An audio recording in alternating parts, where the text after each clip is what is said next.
This video is educational and information purpose only. जी हाँ student, time आ चुका है उस पर्टिकुलर टॉपिक के ऊपर बात करने का जिसमें आप सबकी नीड रहती है।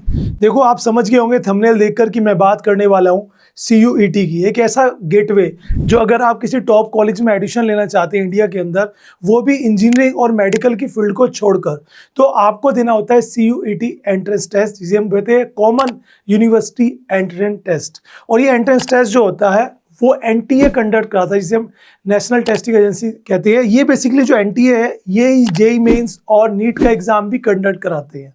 अगर आप CUET का एग्जाम देते हो तो आपको एक्सेस मिल जाता है 250 से भी ज़्यादा यूनिवर्सिटीज़ के ऊपर, जिनमें से 49 से भी ज़्यादा सेंट्रल यूनिवर्सिटीज़ हैं। जी हाँ, आप अगर एडमिशन लेना चाहते हो सबसे पहले आपको CUET एग्जाम क्रैक करना होता है और उसमें एक अच्छी कट ऑफ लानी होती है, और वो कट ऑफ भी वेरी करती है आप किस कोर्स के लिए एडमिशन लेना चाहते हो और किस यूनिवर्सिटी में लेना चाहते हो। तो आज कंप्लीट डिटेल दूंगा आपको इस CUET एग्जाम्स के बारे में। ये एग्जाम कब होता है, कब इसके फॉर्म निकलते हैं, क्या इसका एग्जाम पैटर्न होता है, क्या इसकी एलिजिबिलिटीज होती है, कैसे हम इसकी तैयारी कर सकते हैं, है ना, और किस कोर्स के लिए क्या सब्जेक्ट चूज करना रहता है, और आप किस तरह की यूनिवर्सिटी में एडमिशन लेना चाहते हो, किस तरह के कोर्स के लिए चाहते हो, ऑल अबाउट CUET। तो सबसे पहले मैंने आपको ओवरव्यू दे ही दिया है इसका। NTA कंडक्ट कराता है और हर साल होता है, ठीक है, हमारे जो मिनिस्ट्री ऑफ एजुकेशन है उसके द्वारा। और जो स्टूडेंट्स मेडिकल फील्ड या फिर इंजीनियरिंग फील्ड में नहीं जाना चाहते, उसके अलावा किसी अदर फील्ड में जाना चाहते हैं, वो इसके लिए अप्लाई कर सकते हैं। और बाकी चीज़ें जानेंगे आगे अपनी वीडियो में, तो बने रहिए दोस्तों मेरे साथ। सबसे पहले आपको बताऊंगा कि अगर मैं यूनिवर्सिटी की बात करूं तो देखो यहाँ पे आपको देखने को मिलेगा, आपको अगर सेंट्रल यूनिवर्सिटीज़ में भी जाना है या इंडिया की टॉप यूनिवर्सिटीज़ में भी जाना है तो वो भी आप देख सकते हो, जैसे यूनिवर्सिटी ऑफ दिल्ली, जो सपना रहता है स्टूडेंट का, जवाहरलाल नेहरू JNU, गुरु गोविंद सिंह इंद्रप्रस्थ देख सकते हैं, जामिया मिलिया हो गया, हैदराबाद यूनिवर्सिटीज़ होगी या दिल्ली टेक्निकल यूनिवर्सिटीज़ होगी, बनारस हिंदू यूनिवर्सिटी होगी, अलीगढ़ मुस्लिम यूनिवर्सिटी होगी या इलाहाबाद यूनिवर्सिटी होगी। इनके अलावा भी कितनी ये सारी जो सेंट्रल यूनिवर्सिटीज़ हैं ये भी सब इसमें ही आती हैं। और इसके अलावा मैंने बताया टोटल 250 यूनिवर्सिटीज़ आती है CUET के अंडर में। अभी जो CUET एग्ज़ाम्स होता है, पहले ये एग्ज़ाम्स कुछ रिटर्न सेंटर में होता था, अब ये कंप्यूटर बेस्ड टेस्ट हो चुका है। तो आपको MCQ बेस्ड क्वेश्चंस आते हैं, जो ड्यूरेशन रहती है हर एक एग्जाम्स की 60 मिनट की। आइए उसके बारे में कंप्लीट बात कर लेते हैं। तो सबसे पहले बात करते हैं इसके पैटर्न के ऊपर, क्योंकि बहुत सारे स्टूडेंट्स को तो ये भी नहीं पता है, अभी इन्होंने 12th कंप्लीट किया है, वो चाहते हैं किसी बड़ी यूनिवर्सिटी में एडमिशन लेना। लेकिन आप सभी को पता होगा कि अगर आपके पास स्किल है, आप क्रैक कर लेते हो CUET एग्जाम्स और कट ऑफ अच्छी आ जाती है, तो आपके पास कितनी सारी यूनिवर्सिटीज़ के ऑप्शन हो जाते हैं। तो चलिए स्टार्ट करते हैं। देखो, एग्जाम पैटर्न की अगर मैं बात करूं तो ये 3 फेजेस में होता है। पहला जो होता है वो होता है लैंग्वेज टेस्ट, ठीक है। अगर मैं इस लैंग्वेज टेस्ट की आपके लिए बात करूं स्टूडेंट्स, तो 13 से ज़्यादा लैंग्वेजेस यहाँ पर अवेलेबल हैं, जिनमें जैसे बंगाली हो गया, इंग्लिश हो गया, मराठी हो गया, तमिल हो गया, है ना, गुजराती हो गया। लेकिन बहुत सारे स्टूडेंट्स इंग्लिश को ही प्रीफर करते हैं, क्योंकि बहुत सारी यूनिवर्सिटीज़ की डिमांड रहती है इंग्लिश को लेकर, इसलिए वो इंग्लिश को ही ज़्यादातर जो है प्रीफरेंस देते हैं। इनमें लैंग्वेज के ऊपर जो आपका पैटर्न रहता है एग्जाम्स का, उसमें आपकी ग्रामर रहती है, वोकैबुलरी सेक्शन रहता है, this all it, okay. Second आता है डोमेन। अब ये डोमेन सब्जेक्ट्स क्या होते हैं? आप जिस पर्टिकुलर कोर्स को करना चाहते हैं या जिस स्ट्रीम से आप है, जैसे आर्ट से हो सकते हैं आप, साइंस से हो सकते हैं आप, कॉमर्स से आप हो सकते हैं, तो आपको उनसे रिलेटेड, जैसे आर्ट वाले स्टूडेंट साइकोलॉजी पढ़ेंगे, हिस्ट्री पढ़ेंगे, ज्योग्राफी पढ़ेंगे, है ना, साइंस वाले स्टूडेंट फिजिक्स पढ़ेंगे, केमिस्ट्री पढ़ेंगे, मैथ, बायोलॉजी, है ना, और जो भी आप सब्जेक्ट पढ़ेंगे। एंड कॉमर्स वाले स्टूडेंट तो एज यूजुअल अकाउंट्स पढ़ेंगे, बिजनेस स्टडीज पढ़ेंगे, इकोनॉमिक्स पढ़ेंगे, एंड और भी सब्जेक्ट्स रहते हैं। तो आपको अपने ही स्ट्रीम से लेकर सब्जेक्ट चूज करने होते हैं। एंड ये जो सब्जेक्ट चूज का रोल है, ये मैं एंड में आपको बताऊंगा, ये बहुत बड़ा रोल होता है।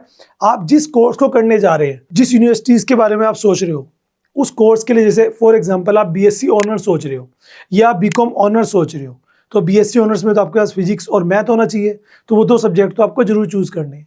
तो 3 से 4 सब्जेक्ट आपको चूज करने रहते हैं इसमें, ठीक है। तो आप जिस कोर्स को करने का आपका मन है, उसमें कौन कौन से सब्जेक्ट्स रिक्वायर्ड रहते हैं, उस हिसाब से आप अपने डोमेन सब्जेक्ट्स को चूज करते हैं, ठीक है। थर्ड आता है गेट, जिसे बोलते हैं जनरल एप्टीट्यूड टेस्ट। ये सबसे इंपॉर्टेंट होता है। क्यों पूछे तो, अब ये जो लैंग्वेज टेस्ट है हमें आती है क्योंकि हमने 10th में पढ़ा, 11th में, 12th में इंग्लिश तो पढ़ी है ना, या आप किसी लोकल लैंग्वेज को पढ़ा होगा आपने। डोमेन सब्जेक्ट्स भी हम पढ़ते हुए आए हैं, अभी आप 12th दे रहे हो या 12th आपकी हो चुकी है, बट जो ये गेट होता है, जिसे हम गेट बोलते हैं, कुछ भी बोल सकते हो, जनरल एप्टीट्यूड टेस्ट बोलते हैं वैसे से, इसमें रीजनिंग होती है। उसके अलावा क्वांटिटेटिव एप्टीट्यूड्स, जिसे कॉमन मैथ क्वेश्चंस कह सकते हो, रिलेशन वाले क्वेश्चंस होते हैं रीजनिंग में, वो सब आ जाते हैं, है ना।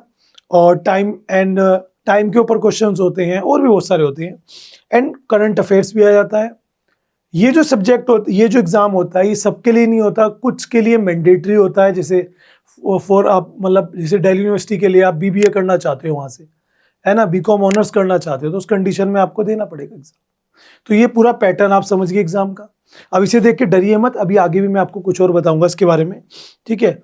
आगे चलेंगे, एग्जाम फॉर्मेट को समझ लेते हैं। देखो यहाँ पर जितने भी मैंने सब्जेक्ट बताए, उनमें 60 मिनट्स हर एक सब्जेक्ट्स के लिए मिलेंगे, मतलब हर एक एग्जाम के लिए। जैसे एक एग्जाम आपका लैंग्वेज का हो गया, तो उसमें आपको 60 मिनट मिलेंगे। फिर आपका डोमेन्स का हो गया, उसमें आपके सब्जेक्ट होंगे अलग अलग, तो उसमें 60 मिनट्स मिलेंगे। फिर आपका एप्टीट्यूड टेस्ट, उसमें आपको 60 मिनट, और हर एक सब्जेक्ट, हर एक पेपर 50 क्वेश्चंस का होगा, 50 क्वेश्चंस का होगा। एंड आपको जो भी आप पेपर दे रहे हो, 50 question, 50 question for each exam, ठीक है।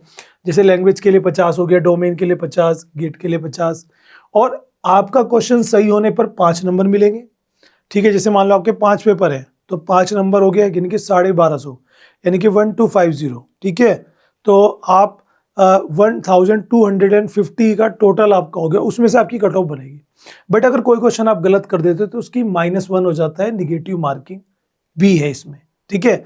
तो आप जो आपको नहीं आता वो आप अटेम्प्ट ही ना करें, क्योंकि आपके मार्क्स कट हो सकते हैं अगर वो गलत हुआ, ठीक है।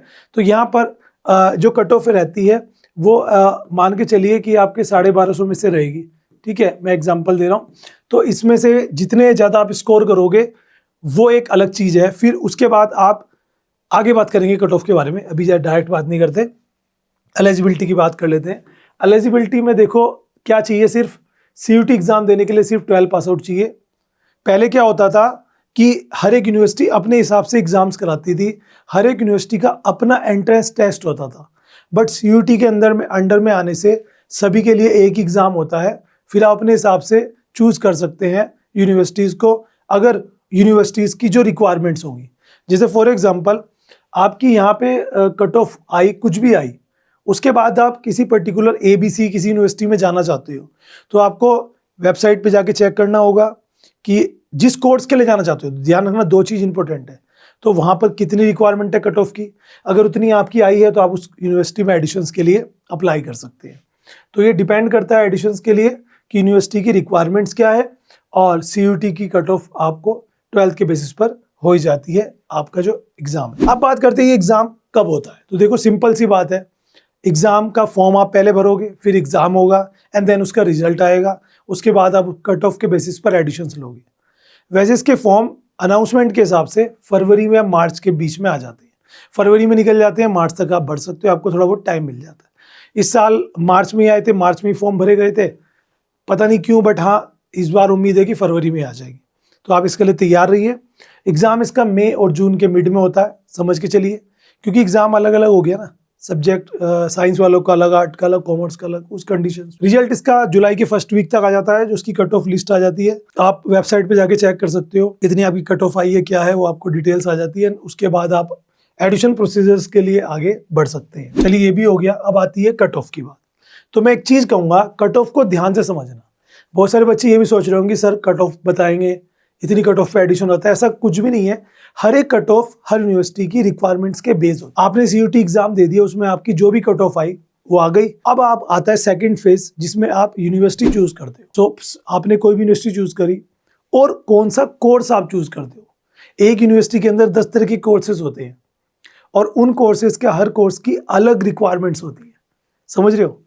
जैसे BSc ऑनर्स की अलग होगी, सिंपल BCom या BSc करना चाहते हो उसकी अलग होगी, BBA करना चाहते हो उसकी अलग होगी। तो जिस कोर्स को आप करना चाहते हो उसकी क्या रिक्वायरमेंट्स है, वो अगर आप मैच कर पाते हो, देन उसके बाद आप उस यूनिवर्सिटी में अप्लाई कर सकते हो। तो ये आप उनकी वेबसाइट पे जाके चेकआउट कर सकते हो। तो मेन थिंग्स इज अबाउट कि आपको ना स्कोर अच्छा करना है, प्रिपरेशन अच्छी करनी है, ठीक है। तो डोमेन सब्जेक्ट चूज करना फर्स्ट थिंग। आप जिस कोर्स के लिए जा रहे हो पहले गूगल पे जाके चेक कर लो, इस कोर्स के लिए क्या क्या सब्जेक्ट्स इंपॉर्टेंट्स होते हैं फॉर CUT एग्जाम। आपको मिल जाएंगे। आप मुझे कमेंट करेंगे, मैं आपको बता दूंगा। दिस इज माय इंस्टाग्राम, आप मुझे डीएम करेंगे, मैं आपकी हेल्प कर दूंगा, क्योंकि ये चैनल ही गाइडेंस गुरुजी है, तो आपको गाइडेंस देने के लिए है। और आगे हम universities, colleges, admissions, career counselling, इन सब पर ही बात करते हैं अपने इस चैनल पर, तो आपको बहुत सारी हेल्प मिल सकती है। ठीक है स्टूडेंट्स, तो बस यही सिंपल सा फंडा है कि आप जो है अपना अच्छा डोमेन सब्जेक्ट चूज करिए। जो तीसरा एग्जाम्स होता है एप्टीट्यूड टेस्ट, उसकी प्रिपरेशन अच्छे से करिए, क्योंकि वो एक सबसे बड़ा रोल है।